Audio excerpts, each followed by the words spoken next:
नमस्कार मित्रांनो, welcome back to the Yashji vlogs. तर मित्रांनो, जसं तुम्हाला माहितीच आहे, आमच्या इथल्या सोसायटीतले जेवढे गणेशोत्सवानिमित्त कार्यक्रम आणि खेळ होतात त्याचे व्हिडिओज मी तुमच्यापर्यंत पोहोचवतोय। आजचाही व्हिडिओ गणेशोत्सवाच्या 10व्या दिवसानिमित्त आमच्या सोसायटीमध्ये सुंदर भजनाचा व कीर्तनाचा कार्यक्रम आहे। या कीर्तनाचे मेन कीर्तनकार आहेत माननीय ह.ब.प. सुनील महाराज ढिपळे। त्यांचं कीर्तन खूप सुंदर आहे। व्हिडिओ खूप भारी आहे। व्हिडिओ पूर्ण बघा, लाईक करा।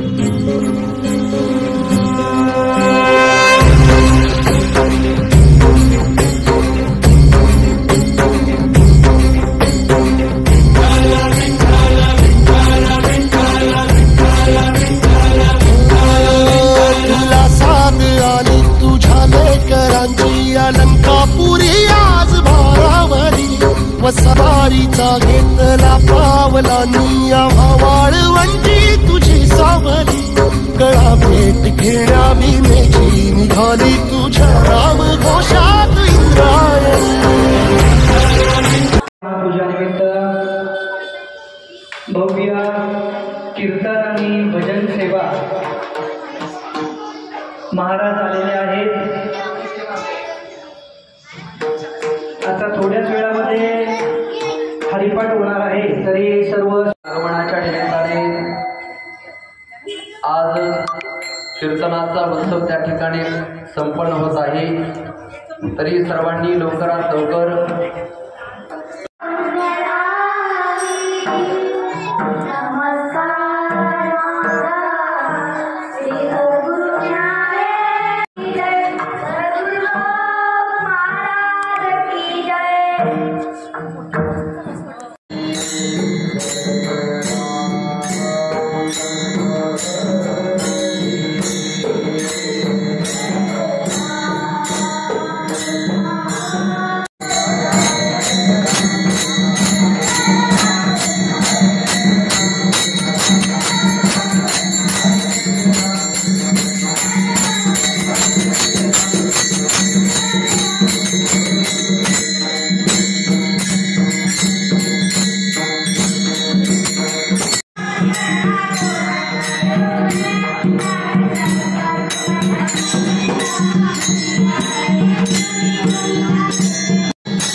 सर्व महिला मंडळ, तरुण मंडळ, ग्रामस्थ मंडळांना विनंती आहे या ठिकाणी लगेचच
त्यांच्या कृपादाने कथेचा विस्तारू बाबाजी सद्गुरु दास तुकार दयांचे केल्या स्मरण होय सकल विद्येची अधिकरणते शिवंदु श्री चरण श्री गुरूंचे ते नमस्कारो मी आता गणाधीश जोईश सर्वा गुणांचा मुळारंभ आरंभ तो निर्गुणाचा नमो शारदा मूळ चत्वार वाचा गहू पंथ अनंत या राघवाचा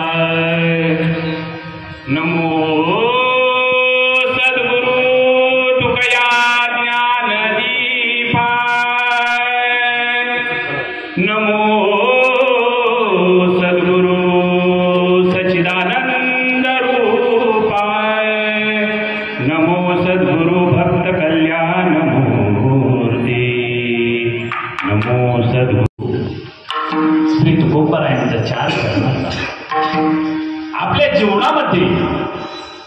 जर त्या भगवान परमात्म्याची सेवा जर आपल्या जीवनामध्ये घेतली तर आपल्या जीवनामध्ये नेमकी कशाची प्राप्ती होते याचं विवरण प्रस्तुत अभंगातून श्री तुकोबारायांनी केलेलं आहे. विठाला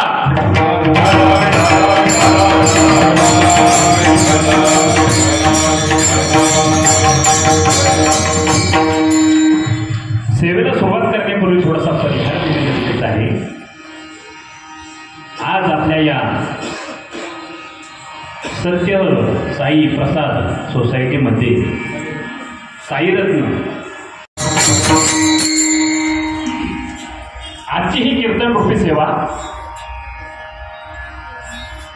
त्या गणरायाचं भूतलावर आगमन झालेलं आहे आणि त्यानिमित्त आजची ही कीर्तन रूपी सेवा या ठिकाणी आयोजित केलेली आहे. नाही गणपती बाप्पा हा पूजेचा अग्रगण्य मानकरी मानला जातो. नाही आणि तुकोबारायांनी प्रस्तुत अभंगातून सांगितलेलं आहे, जर तुम्ही त्या गणपती बाप्पाची सेवा जर तुम्ही केली तर तुम्हाला तुमच्या जीवनामध्ये कशाचीच भीती उरणार नाही. आता भय नाही. काय अहो तुकोबारायांना प्रश्न केला, अहो तुकोबाराय तुम्ही म्हणताय आम्हाला कशाची भीती वाटत नाहीये, पण तुम्हाला या लोकांमध्ये भीती वाटत नसेल काय? तुकोबारायांना प्रश्न केलाय, तुम्हाला या लोकांमध्ये भीती वाटत नसेल. त्यावेळेस तुकोबाराय म्हणतात, आम्ही हरीचे दास भय नाही त्रयलोकात. अहो तिन्ही लोकांमध्ये आम्हाला भीती नाही. लोक किती येतो? जमलेले लोक नाही बाबा. मृत्यू लोक, स्वर्ग लोक आणि पाताळ लोक. अहो या तिन्ही लोकांमध्ये सुद्धा आम्हाला भीती नाही. आम्ही हरीचे दास भय नाही त्रयलोकात. काय म्हणतात तुकोबाराय? जर आमच्या जीवनामध्ये त्या भगवान परमात्म्याची सेवा जर घडली तर आम्हाला कशाचीच भीती राहत नाही. पण या कलियुगामध्ये कोणच कोणाला भीत नाही. अहो तुम्ही जर कोणालाच घाबरत नसाल तर एका व्यक्तीला तुम्ही निश्चितच घाबरत असाल. कोण? काळाला तुम्ही सर्वजण घाबरता ना, पण त्या काळाच्या माथ्यावर सुद्धा आपल्या संतांनी पाय दिला होता. जगा काळ खाय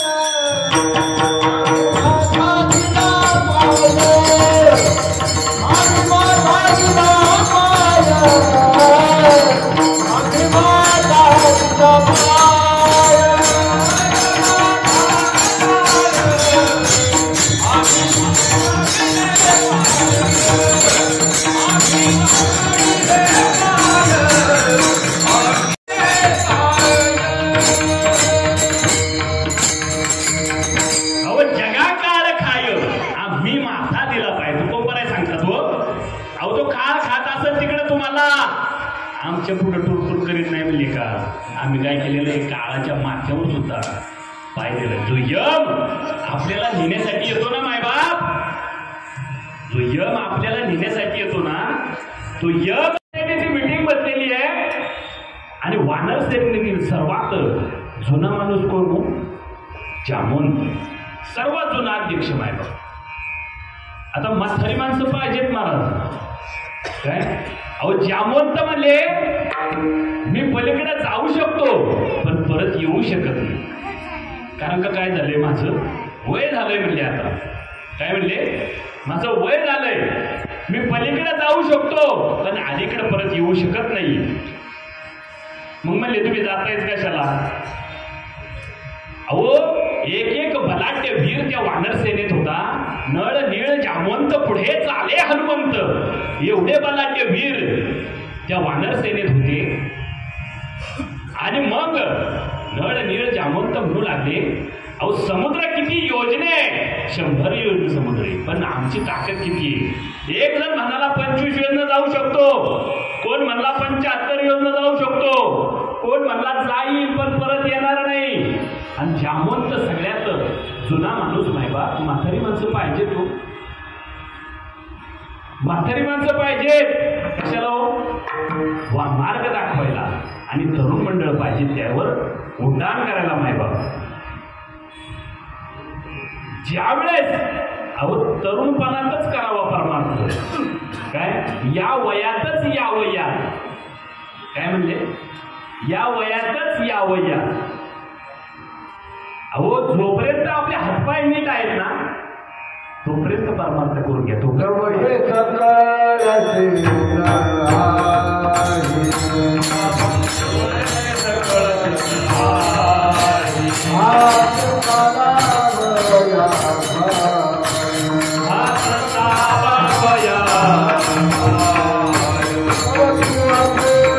कितव्या वर्षी हो? वयाच्या 16व्या वर्षी. अहो ज्ञानेश्वरांनी ज्ञानेश्वरी लिहिली कितव्या वर्षी? वयाच्या 16व्या वर्षी. शंकराचार्यांनी गीतेवर भाष्य केलं वयाच्या 16व्या वर्षी. अहो स्वामी विवेकानंदांनी भारत भ्रमंती केली कितव्या वर्षी हो? वयाच्या 16व्या वर्षी. एवढं 16वं वर्ष काय नाही बा मोठेच आहे. अहो तरणा भाग्यवंत कधी नटे हरी कीर्तनात.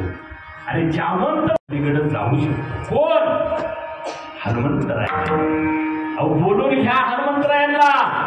अहो हनुमंतराय हे काम चोख करू शकतात का? अगदी करू शकतात. कसं काय? केलिया माझी हनुम्या शहाणा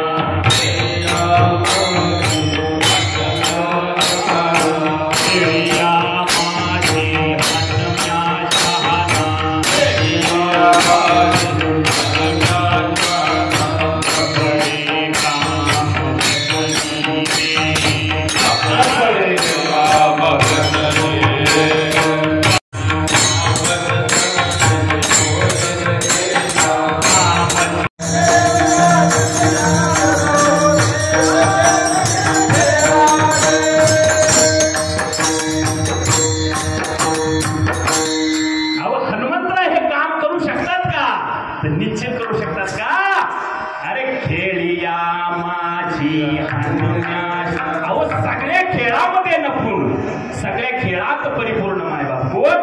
हनुमंतराय. आणि आपल्या हिंदू धर्मामध्ये 3 वजनदार देवता आहेत हो मायबाप. कोण? एक हनुमंतराय, गणपती बाप्पा आणि भीमदादा. अहो गणपती बाप्पा काय साधे सुधे होते का? अहो या भूतलावर मातृपितृभक्त जर कोण असेल, सर्वात मोठा मातृभक्त पितृभक्त जर कोण असेल तर हे भक्त आणि भक्त माझे गणपती बाप्पा आहेत. अहो ज्यावेळेस गणपती बाप्पाची निर्मिती झाली, कशी निर्मिती झाली हो? आईसाहेबांच्या मळापासून गणपती बाप्पाची निर्मिती झाली. तर मळ म्हणजे तुम्ही म्हणतात मळ का अंगाचा का? तसं नाही. अहो आईसाहेब रोज उठण्याची अशी ऊब आपल्या शरीराला घ्यायची आणि त्या उठण्याच्या लेपापासून त्यांनी गणपती बाप्पाची निर्मिती केली. कोणाची? गणपती बाप्पाची निर्मिती केली. आणि त्यामध्ये अष्टप्रधान प्राण भरलेला आहे. मायबाप गणपती बाप्पाची निर्मिती त्या ठिकाणी झालेली आहे. आता चांगल्या मुलाचं लक्षण असतं पहिलं विचारायचं आई वडिलांना की काम काय. तसं गणपती बाप्पांची निर्मिती झाली आणि गणपती बाप्पांनी आईसाहेबांना विचारलं माझं काम काय. त्यावेळेस आईसाहेब म्हणाल्या मी आता आंघोळीला चालले, माझ्या विनयाचं रक्षण तू करायचं. काय करायचं? मी आंघोळीला चाललेला तर माझ्या विनयाचं रक्षण तू करायचं. म्हणून गणपती बाप्पांचं सर्वात पहिलं नाव काय पडलो? ज्यांनी आईच्या विनयाचं रक्षण केलं म्हणून गणपती बाप्पाचं सर्वात पहिलं नाव काय पडलो? विनायक. काय? विनायक नाव पडलं गणपती बाप्पांचं. आणि गणपती बाप्पांनी आपल्या आईचं रक्षण करण्यासाठी मायबाप आपलं शिर धडा वेगळं केलं. एवढे मातृभक्त होते गणपती बाप्पा. अहो जीवाची पर्वा नाही केली गणपती बाप्पांनी, आपलं शिर धडा वेगळं केलं. एवढे मातृभक्त गणपती बाप्पा होते आणि तसेच पितृभक्त होते. तर गणपती बाप्पांना दात किती हो? 1.5 दाते. एक फुल आणि एक हात. ते कसं काय 1.5 दाते? ज्यावेळेस भगवान शिवशंकर युद्ध करून खूप दमून भागून घरी आल्यानंतर गणपती बाप्पांना सांगितलं, म्हणजे रोज त्याला उचल, त्याला हाण, त्याला जोड. म्हणजे आता मी खूप दमलेलो आहे. काय म्हणते? आता मी खूप दमलोय. तुम्ही काय करा, या ठिकाणी थोरपाळ म्हणून काम करा आणि कुणालाच आत सोडू नका. असं कुणाला सांगितलं? गणपती बाप्पांना सांगितलं. आणि गणपती बाप्पांनी त्या ठिकाणी शिवजींच्या दारावर गणपती बाप्पा उभे राहिलेले आणि थोड्याच वेळामध्ये तिथं परशुराम देव आले. हो, आता परशुराम देव म्हणजे सगळ्यात रागीट देवता मायबाप. जरा काय झाले की लगेच फाना काढून लगेच तयार असायचे. परशुराम देव आले आणि म्हणाले, सर माग. सर म्हणजे मला इथं माझ्या पप्पाने ठेवले. कोण म्हणतात? गणपती बाप्पा. अरे तुला माहितीये का मी कोण आहे? अरे मी परशुराम आहे. गणपती बाप्पा म्हणले, तू कोणचा बी राम असू दे, मला इथं माझ्या पप्पाने उभं केलेलं आहे. काय? अहो तू कोणचा बी राम असू दे, अरे मी 3 वेळा पृथ्वी निक्षत्रिय केलेली आहे. तुला माझ्यासोबत युद्ध करावं लागेल. आणि गणपती बाप्पांनी त्या परशुरामाला आपल्या सोंडेत धरलं आणि असं लांब फेकून दिलं. आता रागीट देवता मायबाप परशुराम, खूप रागीट देवता. म्हणजे ह्याला कुणी ठेवलं इथं? भगवान शिवजींनी ना त्यांना जोडवायचं नाही. आणि काही आपली कुऱ्हाड परशु बाहेर काढला आणि भगवान शिवजीच्या दिशेने बांग बांग बांग करत फेकला नाही. आणि हे गणपती बाप्पांनी पाहिलं. आता गणपती बाप्पा म्हणले, आता काहीतरी केलं पाहिजे, नाहीतर बाप्पांना काहीतरी होईल. आता एवढे मात्र पितृभक्त मायबाप गणपती बाप्पा. आणि ज्या ठिकाणी ती परशु चालली होती त्या परशुच्या मध्ये गणपती बाप्पाने उडी घेतली आणि तो परशुचा वार, परशुचा घाव आपल्या पुढे झेलला, दातावर झेलला आणि खटकन दात तुटून बाजूला काढला. तेव्हापासून गणपती बाप्पांचं नाव काय पडलं? एकदंत मायबाप. एवढे गणपती बाप्पा मातृपितृभक्त होते मायबाप. आता गणपती बाप्पांना दुर्वा का होता तो?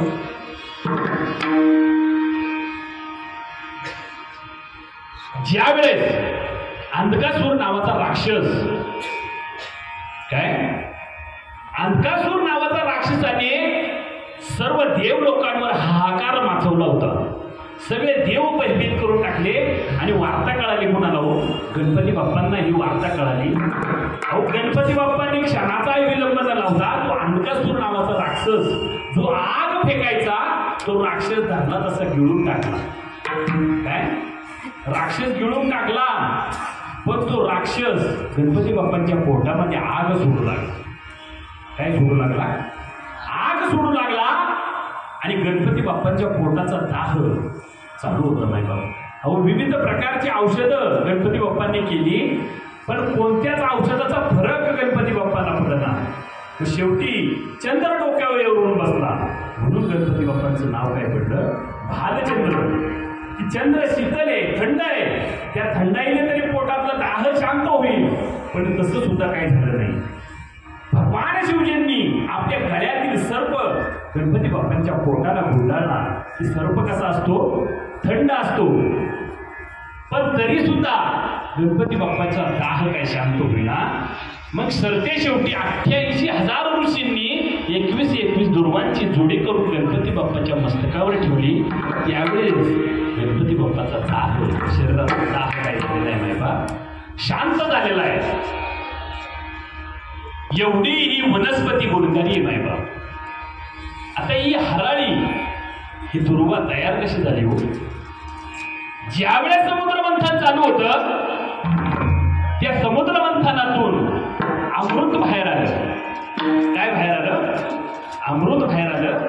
आणि त्या अमृताच्या ओढाओढीमध्ये 2 थेंब मायबाप पृथ्वीवर पडले. काय? त्या अमृताचे 2 थेंब पृथ्वीवर पडले. एक थेंब पडला हराळीवर आणि एक थेंब पडला मायबाप कडुलिंबाच्या झाडावर. कशावर? कडुलिंबाच्या झाडावर. असे 2 थेंब त्या भूतलावर पडले. आता ही दोन्ही वनस्पती आयुर्वेदाच्या दृष्टीने किती महत्वाची आहेत मायबाप. आता कडुलिंबाचा उपयोग आयुर्वेदामध्ये इतका केलेला आहे मायबाप. कोणताही आजार त्वचा रोग जर झालेला असेल तर तो कडुलिंबाच्या पानाने जर आपण आंघोळ केली तर तो त्वचा रोग आपला नाहीसा होतो, बरा होतो. आणि दुर्वांचा उपयोग आपल्या शरीरातील उष्णता कमी करण्यासाठी जर दुर्वांचा काढा करून जर आपण पिलो ना मायबा तर आपल्या शरीरातील जी उष्णता आहे ना मायबा ती कमी होते. एवढ्या गुणकारी वनस्पती मायबा. आणि ती दुर्वा गणपतीचा दाह जास्त करण्यासाठी गणपती बाप्पांच्या मस्तकावर ठेवलेले. विठाला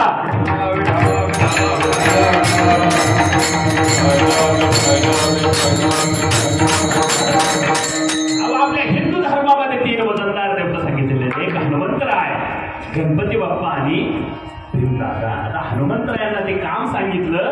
कोणतं काम हो? कोणतं काम सांगितलं होतं? आई साहेबांचा शोध घेण्यासाठी गणपती बाप्पांना काम सांगितलेलं. हनुमंतरायांना काम सांगितलेलं. कोणतं? आई साहेबांचा शोध घेण्याचा. आणि हनुमंतराय अरे आपल्या अंगातली सगळी शक्ती एकवटली, हाताच्या मुठी आवळल्या आणि हवेत उड्डाण केलं. जय श्रीराम.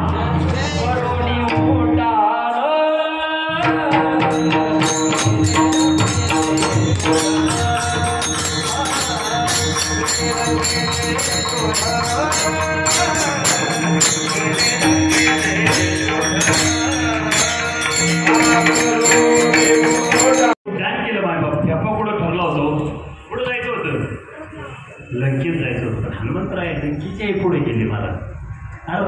पुढं आलो, परत गाडी रिवर्स घेतला आणि लंकेत आले. आता लंकेत आल्यानंतर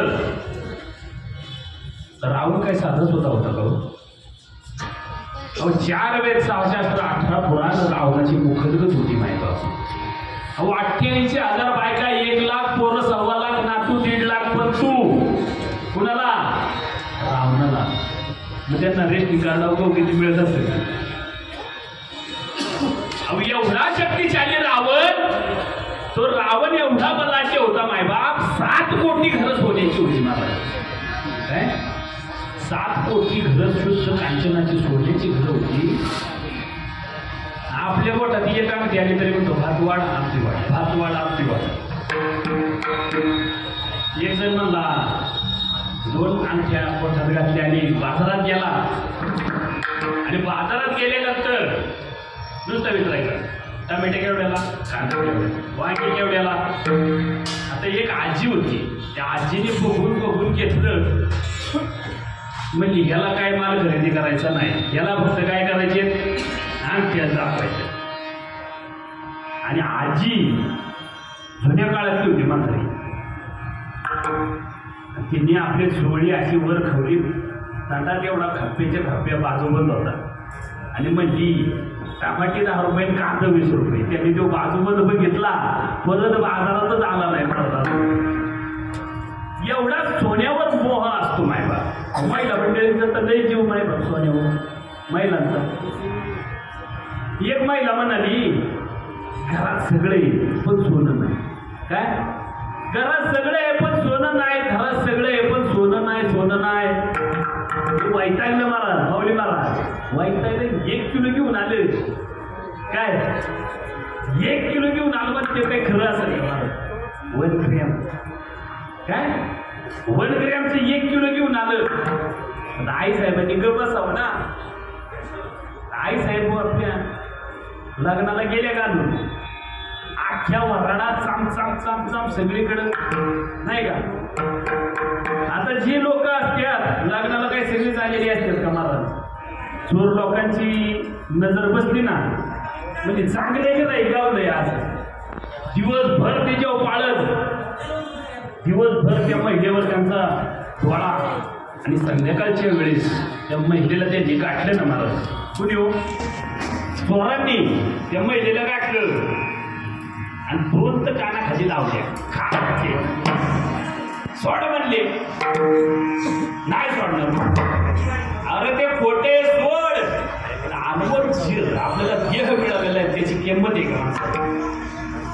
आता त्या चोरांनी ते हिसकावून घेतलं म्हणजे न्या ते खोट्याची. चोर म्हणलेली सकाळ दोन्हीच्या मागे संध्याकाळ व्हायला आणि खोटं सोनं परत 2 लावल्या म्हणली तिला. काय आणखी 2 लावल्या. आता तरी मावता माऊलीनी ग बसावं. माऊली मारा म्हणली मारायचे तर मारा म्हणली. माझा नवरा ह्याच्यापेक्षा जास्त मारायचं. अशी लोक चोर म्हणलेले परत असले की राईट नको रे बाबा. एवढा रावण शक्तिशाली होता. 7 कोटी मायबाप सोन्याची होती रावणाकडे. अहो एक बलाढ्य वीर रावणाच्या सेनेत इंद्रजित नावाचा मुलगा. अहो ज्या इंद्राला हरवलंय आणि कुंभकर्णासारखा भाऊ, एवढा बलाढ्य भाऊ, आणि त्या रावणाच्या साम्राज्यामध्ये कोण शिरले हो? हनुमंतराय. अहो तिथे गेल्यावर आपण दुसऱ्याच्या गावात गेल्यावर उगं बसतो. काय आपण दुसऱ्याच्या गावात गेल्यावर उगं बसतो. पण त्यांनी काय केलं? तिथं जाऊन तिथल्या मालकाची दाढी झाली. राम गाडी रावणाचे जाळे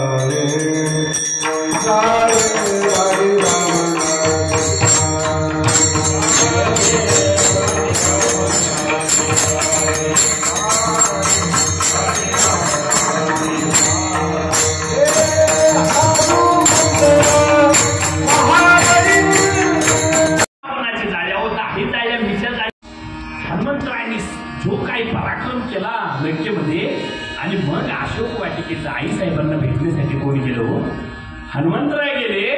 आणि हनुमंतरायांना आईसाहेबांनी प्रश्न विचारलाय, अहो हनुमंतराय, अहो मी 6 महिने झाले या अशोक वाटिकेचं येऊन थांबलेले आहे. मला इथला राक्षसी कायदा माहिती आहे.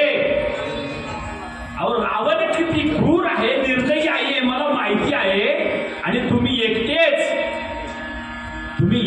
या साम्राज्यात घुसला. अहो तुम्हाला भय नाही का वाटलं? तुम्हाला भीती नाही का वाटली? तुम्हाला चिंता नाही का वाटली? त्यावेळेस हनुमंतरायांनी सांगितलं, आपण त्याचं पहिलं आता नाही भय ऐसे वाटे आता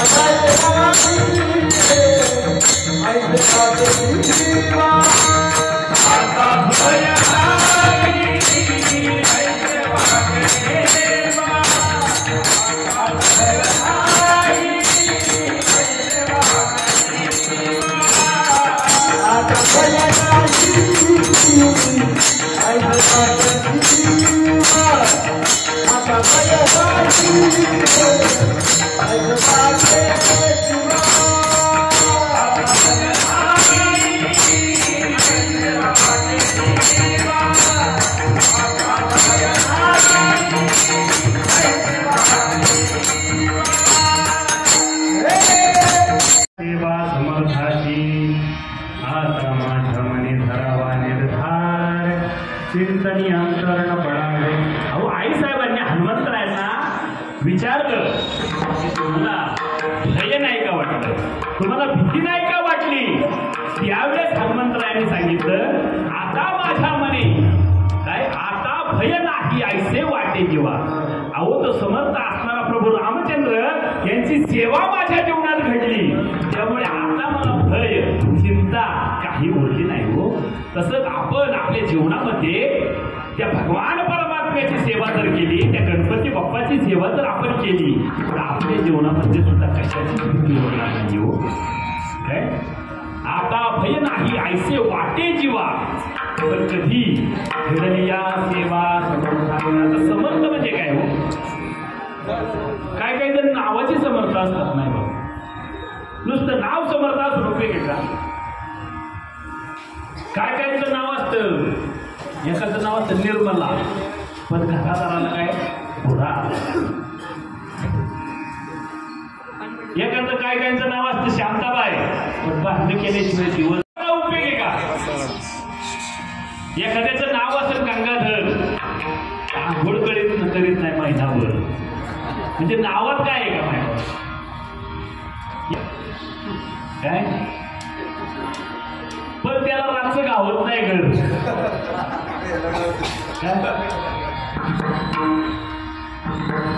अशा नावाचा असून का उपयोग?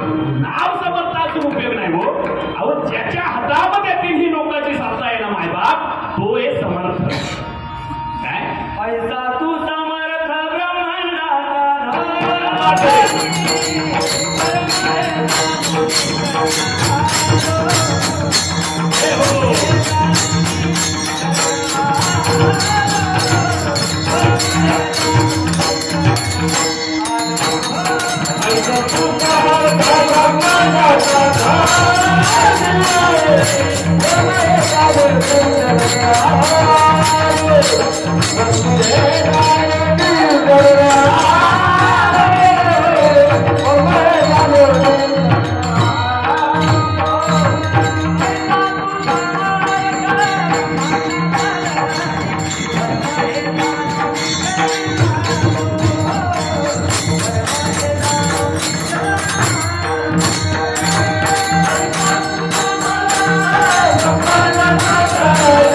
खायला नाहीये. आपण जाताना थोडेसे गहू थोडे गहू आम्हाला दिले तर तुमचे खूप उपकार होतील. त्या साधकाने सावतोबांना सांगितलं आणि सावतोबा आपल्या पत्नीला विचारू लागले. गहू शिल्लक राहिले नव्हते आणि उष्णपास्त्र मागण्यासाठी गेले, पण गावातील लोकांनी सावतोबाची टिंगल लावायला चालू केली. मायबा अहो कोणीच उष्ण द्यायला तयार नाही. सगळेजण चेष्टा करायला लागले, मस्करी करायला लागली आणि एकाने मस्करीमध्ये चेष्टेमध्ये त्या सावतोबांना चढू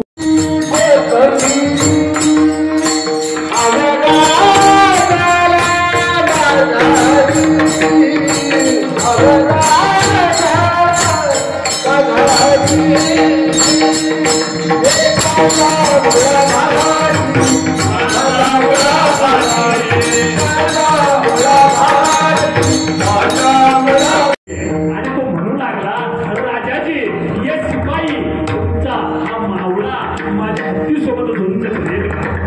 आणि राजांनी सांगितलं का नाही करणार. आणि येसाजीने हत्तीसोबत झुंज करण्याचा दिवस ठरला. अरे सगळ्या कोणत्यामध्ये वार्ता पसरली, बातमी दिली. एक शिपाई एक मावळा हत्तीसोबत झुंज करतोय. अरे सगळे भोळ कोंडण वाशी आश्चर्यचकित झाले. अरे एक माणूस हत्तीसोबत कसा झुंज करेल, कसा लढेल? अरे सगळ्या भोळ कोंडण्या वाशियांना आश्चर्यचकित झाले आणि हत्तीसोबत झुंज करण्याचा दिवस ठरला. अरे गोल रिंगण आखण्यात आलेलं आहे, संपूर्ण मैदान गोल करण्यात आलेलं आहे आणि सगळीकडे गर्दीच गर्दी झालेली आहे. एक माणूस हत्तीसोबत झुंज करणार आहे. आणि हे आश्चर्याची गोष्ट पाहण्यासाठी संपूर्ण गोल वासियांच्या ठिकाणी आलेले आहे.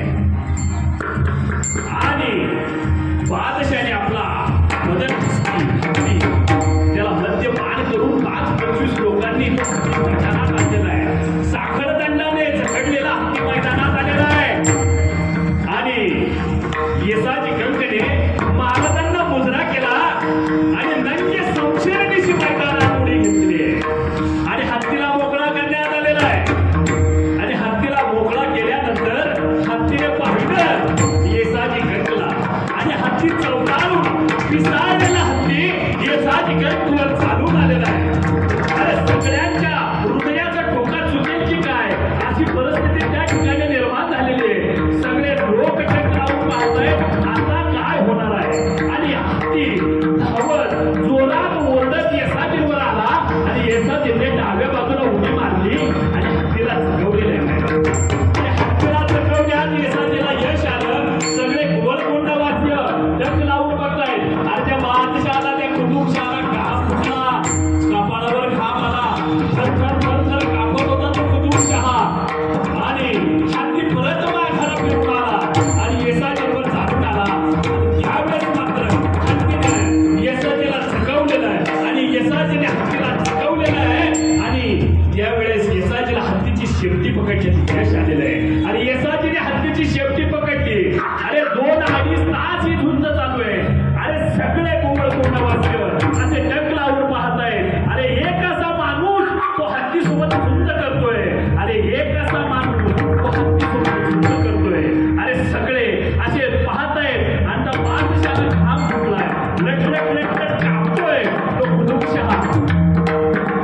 आणि येसाजीने हत्तीची शेपटी पकडलेली आहे मायबा. अरे येसाजीने जर ठरवलं असतं तर त्या हत्तीला मार सुद्धा मारता आलं असतं.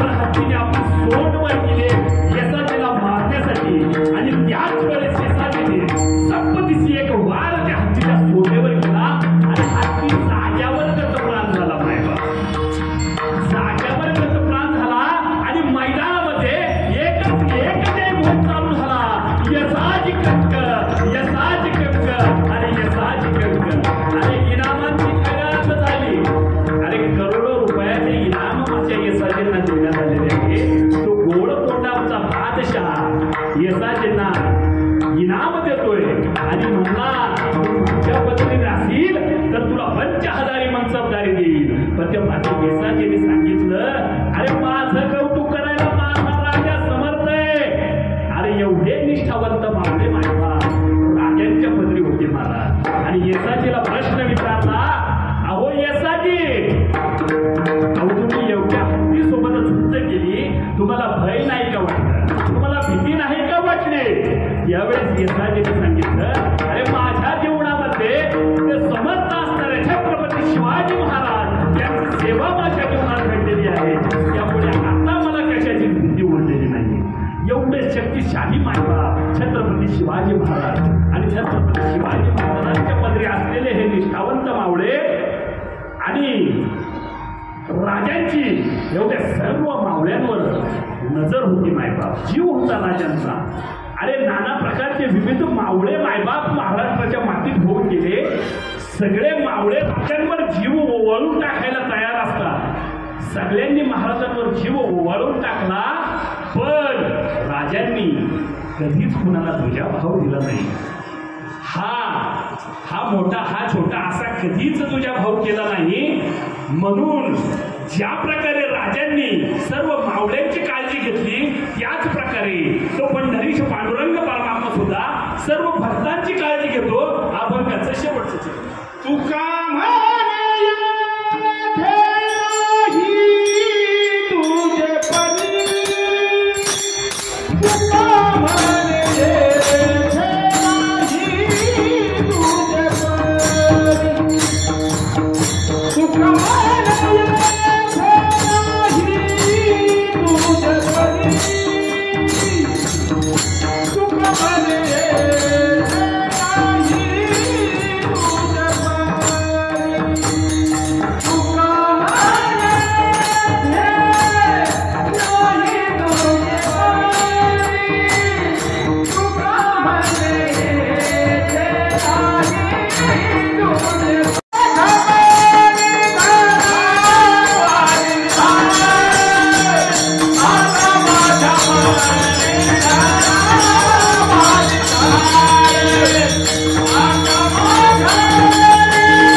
दान देवा देवा